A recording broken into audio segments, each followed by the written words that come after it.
In this video, I'm gonna share 5 creative ways to teach zones of regulation and feeling identification, like using Uno and Twister. Be sure to watch this video all the way to the end because I'm gonna share 2 bonus tips. So let's go. Number 1, share a presentation. Before we play any games, I teach the students about how each zone of regulation matches with a specific color. So green is happy, blue is sad, red is mad, and the yellow is the so-so group. It's also important to really take some time and introduce the yellow group because most students are already familiar with mad, sad, and happy, but you have to spend some time teaching them what the yellow group actually is. When you're sharing any presentation, you want to make sure they look good, so I use Slides Go, Slides Carnival, and Slides Mania or Canva to make my presentations pop. Number 2, teach feeling identification.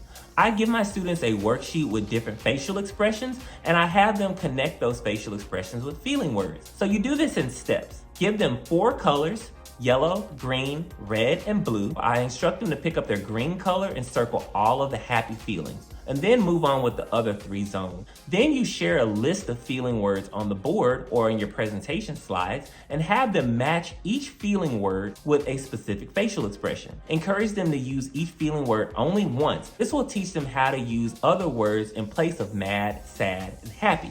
Number 3, play Uno. This works best in individual and small group settings, and you play a regular game of Uno. When they drop a special card like skip, reverse, draw 2, or draw 4, have them state which zone of regulation that color group is attached to.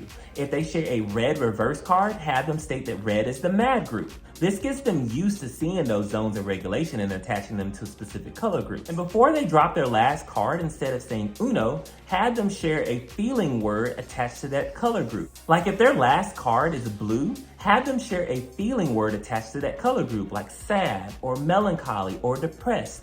Again, this gets them used to using that language attached to that color group and that zone. Number 4, play Twister. This game works best in small groups or classroom counseling lessons. I split my students into 2 groups and I have them take turns playing the game. So I'll spin the wheel, and instead of telling them to put their body part on a specific color, instruct them to put their body part and tell them the zone of regulation. For example, I say put your right foot on the mad group. This helps them connect the zone of regulation with the color group it's attached to. It's fun and it gets their brains working. To step the game up and make it more challenging, instead of using zones, then you spin the wheel and start listing feeling words. So then you can say, put your left hand on anxious, or put your right foot on furious. This helps them attach the feeling words to the color groups to the zone. Number 5, you can play Feelings Bingo. This is really fun game that I got from Teachers Pay Teachers. I downloaded a free bingo board, printed them off in color, and laminated them. I got some little marker chips that I use for the game, and I share scenarios attached to the feeling words and have the students put a marker on it and play bingo like a regular game, whoever gets 4 in a row first. If you would like a copy of these bingo cards, you can get them for free, and I'll drop the link in the description below.